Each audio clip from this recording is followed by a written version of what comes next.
Hi hello అందరూ నమస్కారం అండి. Welcome to Balaji TechUp. So మన ప్రీవియస్ వీడియోలో ప్రోగ్రామింగ్ లాంగ్వేజ్ అంటే ఏంటి అని నేర్చుకునే ముందు మనకు కావాల్సిన బేసిక్స్ని నేర్చుకున్నాం కదా. సో ఈ వీడియోలో మనం ఇంట్రడక్షన్ టు సి ప్రోగ్రామింగ్ లాంగ్వేజ్ని నేర్చుకోబోతున్నాం. సో ఈ వీడియోలో వచ్చేసి మనం basic understanding, history, core feature of C language, applications అంటే మనం ఎక్కడెక్కడ ఈ సి లాంగ్వేజ్ని యూజ్ చేస్తాము, అలాగే ఫౌండేషన్ ఆఫ్ అదర్ లాంగ్వేజ్ గురించి తెలుసుకుందాం. సో మరెందుకు ఆలస్యం, స్టార్ట్ చేసేద్దామా? ఇప్పుడు బేసిక్ అండర్స్టాండింగ్ గురించి తెలుసుకుందాం. సో బేసిక్ అండర్స్టాండింగ్లో సి లాంగ్వేజ్ అంటే ఏంటి, ఎందుకు సి లాంగ్వేజ్ని వాడతాము, ఎందుకు సి లాంగ్వేజ్ని మనం మిడిల్ లెవెల్ లాంగ్వేజ్ అని అంటాం. ఓకే, సో ముందుగా సి లాంగ్వేజ్ అంటే ఫస్ట్ అయితే మనం డెఫినేషన్ చూద్దాం. C language is a general purpose programming language. Okay, and C language is used to give the instructions to the computer to perform a specific task. Okay అండి, ముందుగా మనం C programming లాంగ్వేజ్ని ఎందుకు general purpose programming language అని అంటున్నాం అంటే, C programming language అనేది ఒకే activity కోసం మనం యూజ్ చేయము. సి ప్రోగ్రామింగ్ లాంగ్వేజ్ అనేది మల్టిపుల్ అప్లికేషన్స్ని డెవలప్ చేయడానికి యూజ్ చేస్తాం కాబట్టి మనం జనరల్ పర్పస్ అంటాం.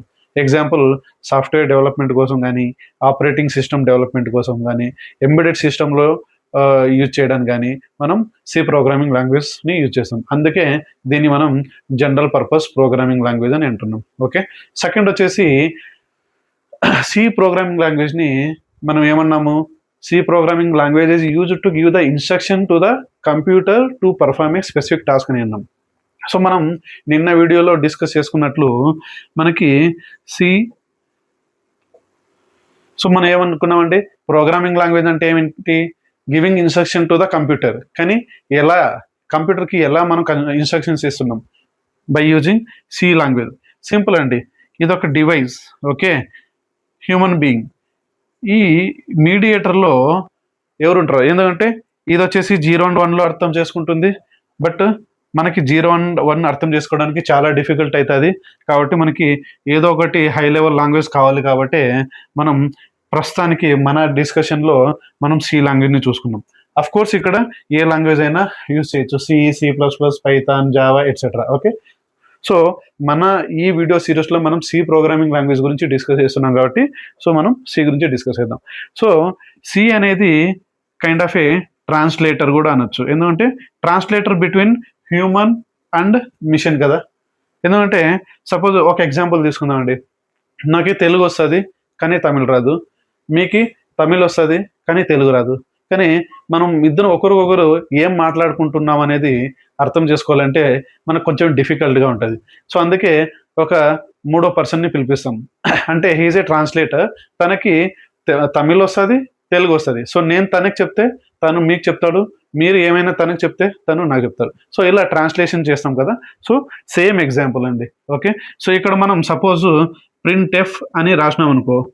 ఓకే, ప్రింట్ ఎఫ్ అని రాసినాం అనుకో, సో కంప్యూటర్కి అర్థం కాదు ప్రింట్ ఎఫ్ అంటే ఏంటిని. సో ఇదేం చేస్తుంది, ఈ సి లాంగ్వేజ్ అనేది ఏం చేస్తుంది, ఈ ట్రాన్సాక్షన్, ఈ ఇన్స్ట్రక్షన్, మనం ఏదైతే ఇన్స్ట్రక్షన్ ఇచ్చినామో ఆ ఇన్స్ట్రక్షన్ని ఇక్కడ పాస్ చేస్తుంది. ఎలా, దాన్ని మిషన్ కోడ్లోకి కన్వర్ట్ చేసి దీనికి పాస్ చేస్తుంది. అర్థమైందండి. అందుకే మనం సి లాంగ్వేజ్ని కంపైలర్ బేస్డ్ అన్నాం. సో నిన్న ఈ పాయింట్ కూడా మనం డిస్కస్ చేసుకున్నాం. ఏమని, C is a compiler based programming language. ఎందుకంటే మనం ఏదైతే ప్రోగ్రామ్ రాసింటామో, ఏదైతే ఇన్స్ట్రక్షన్స్ రాసింటామో అవన్నీ మిషన్ కోడ్కి కన్వర్ట్ అయ్యి మనకి అవుట్పుట్ని ఇస్తుంది. ఓకే అండి, సో అది what is C. Okay, next వచ్చేసి why C language. Okay, so ఎందుకు మనం సి లాంగ్వేజ్ని యూజ్ చేస్తున్నాం. సో ఎందుకు సి లాంగ్వేజ్ అంటే మేజర్లీ 3 పాయింట్స్ అండి. Fast execution, okay, more control, okay, efficiency. Okay, so fast execution ఉంటుంది, ఎక్కువగా కంట్రోల్ చేయొచ్చు మనం, ఎఫిషియెంట్గా ఉంటుంది. ఓకే, సో ఫాస్ట్ కంట్రోల్ అంటే సపోజ్ ఒక ఎగ్జాంపుల్ చెప్తా. సో మనం కుకింగ్ ఎగ్జాంపుల్ తీసుకుందాం. సో మనం ఏదైనా కుకింగ్ నార్మల్గా వితౌట్ కుక్కర్ కాకుండా మనం నార్మల్గా కుకింగ్ చేస్తే మనకి స్లో అవుతుంది సపోజ్ కదా. అదే మనం కుక్కర్లో మనం ఏదైనా వంట చేస్తే మనకి ఫాస్ట్గా మనకి వంట అయిపోతుంది కదా. సో సేమ్ వే ఇక్కడ ఫాస్ట్ ఎగ్జిక్యూషన్ అంటే మనం రాసిన కోడ్ని మనం ఎగ్జిక్యూట్ చేసినాక అది ఇమీడియట్గా అవుట్పుట్ ఇస్తుంది. దాన్నే మనం ఫాస్ట్ ఎగ్జిక్యూషన్ అంటున్నాం. ఓకే అండి, అర్థమైందా? సో ఇంకొక ఎగ్జాంపుల్, సపోజ్ మనము ఎక్కడైనా వెళ్ళాలి అనుకోండి XYZ ప్లేస్కి. సో నడుచుకుంటూ వెళ్తే మనకి లేట్ అవుతుంది కదా. అదే మనం ఏదో బైక్ లేదంటే కార్ మీద వెళ్తే మనం తొందరగా వెళ్తాం కదా. సో అంటే మన యాక్టివిటీని మనం స్టార్ట్ చేసినాక మనం విత్ ఇన్ సమ్ టైంలో మనం అక్కడికి చేరుకోగలం కదా. ఇది కూడా అలాగే అండి, మనం రాసిన ప్రోగ్రామ్ని స్టార్ట్ చేసిన వెంటనే మనకి ఇమీడియట్గా అవుట్పుట్ని ఇస్తుంది. సో దాన్ని మనం ఫాస్ట్ ఎగ్జిక్యూషన్ అంటున్నాం. Okay, so next more control. More control అంటే మనం ఏదైతే ప్రోగ్రామ్ని కంప్యూటర్లో రాసింటామో, ఓకే, సో కంప్యూటర్లో ఉన్న ప్రోగ్రామ్ ద్వారా మనం మెమొరీని కానీ హార్డ్వేర్ని కానీ డైరెక్ట్గా కంట్రోల్ చేయడం. అంటే ఏం చేయాలి, ఎలా చేయాలి అనే కంట్రోల్ అంతా ఇక్కడ ఉంటుంది అనమాట. సి లాంగ్వేజ్ ద్వారా మనం కంట్రోల్ చేస్తాం. సపోజ్ ఒక ఎగ్జాంపుల్ తీసుకుంటే మనం మాన్యువల్ కార్ తీసుకుంటే, మాన్యువల్ కార్ అంటే మనకి మాన్యువల్ గేర్ ఉంటుంది, బ్రేక్ మన కంట్రోల్లో ఉంటుంది, స్టీరింగ్ మన కంట్రోల్లో ఉంటుంది కదా. సో ఈ ఫుల్ కంట్రోల్ అంతా మన చేతిలో ఉంటుంది. అంటే మనం ఎలా నడపాలి, ఎంత వేగంగా వెళ్ళాలి, ఎప్పుడు బ్రేక్ వేయాలి అనే కంట్రోల్ ఉంటుంది కదా, అదే అండి. సో దాన్నే మనం మోర్ కంట్రోల్ అంటాం. అంటే అందుకే సి లాంగ్వేజ్ అనేది మోర్ కంట్రోల్ అని అంటున్నాం అనమాట. అర్థమైందండి? నెక్స్ట్ వచ్చేసి ఎఫిషియన్సీ. ఎఫిషియన్సీ అంటే చాలా సింపుల్ అండి, తక్కువ టైంలో ఎక్కువ అవుట్పుట్ ఇవ్వడం. అంటే తక్కువ టైంని యూజ్ చేసుకుంటుంది, తక్కువ మెమొరీని యూజ్ చేసుకుంటుంది, కానీ ఎక్కువ అవుట్పుట్ని ఇస్తుంది. సపోజ్ ఒక ఎగ్జాంపుల్ తీసుకుంటే ఎల్ఈడి బల్బు. ఎల్ఈడి బల్బు అనేది తక్కువ కరెంట్ని తీసుకొని ఎక్కువ లైట్ని ప్రొడ్యూస్ చేస్తుంది కదండి. సో దాన్ని మనం ఎఫిషియన్సీ అని అంటున్నాం. సో ఐ హోప్ మీకు ఇప్పుడు అర్థమైంది అనుకుంటా ఎందుకు మనం సి లాంగ్వేజ్ని యూజ్ చేస్తున్నాం అనేది.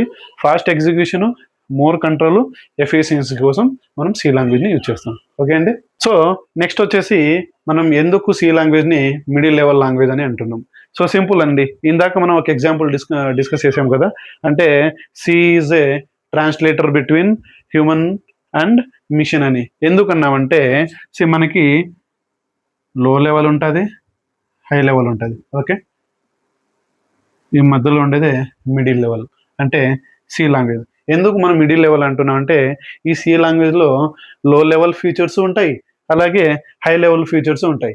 లో లెవెల్ ఫీచర్స్ అంటే మెమొరీని కానీ హార్డ్వేర్ని కానీ డైరెక్ట్గా కంట్రోల్ చేస్తాం. ఓకే, అదే హై లెవెల్ ఫీచర్ అంటే మనకి అర్థమయ్యే భాషలో ఈజీ సింటాక్స్ ఉంటుంది, మనకి ఈజీగా అర్థమవుతుంది. లైక్ ఒక ఎగ్జాంపుల్ ప్రింట్ఎఫ్ కానీ సింటాక్స్ కానీ మనకి కోడింగ్ రాయడానికి చాలా ఈజీగా ఉంటుంది కదా. సో అందుకే సి లాంగ్వేజ్ అనేది మనకి మిడిల్ లెవెల్ లాంగ్వేజ్గా కూడా వర్క్ అవుతుంది. అంటే హార్డ్వేర్ కానీ మెమొరీని కానీ డైరెక్ట్ కంట్రోల్ చేస్తుంది, ఇక్కడ మనకి ఈజీ కోడింగ్కి యూజ్ అవుతుందండి. సో అందుకే మనం సి లాంగ్వేజ్ని మిడిల్ లెవెల్ లాంగ్వేజ్ అని అంటున్నాం. సో ఐ హోప్ మీకు బేసిక్ అండర్స్టాండింగ్ అర్థమైంది అనుకుంటున్నా. సో మనం నెక్స్ట్ పాయింట్ గురించి డిస్కస్ చేద్దాం. ఓకే అండి.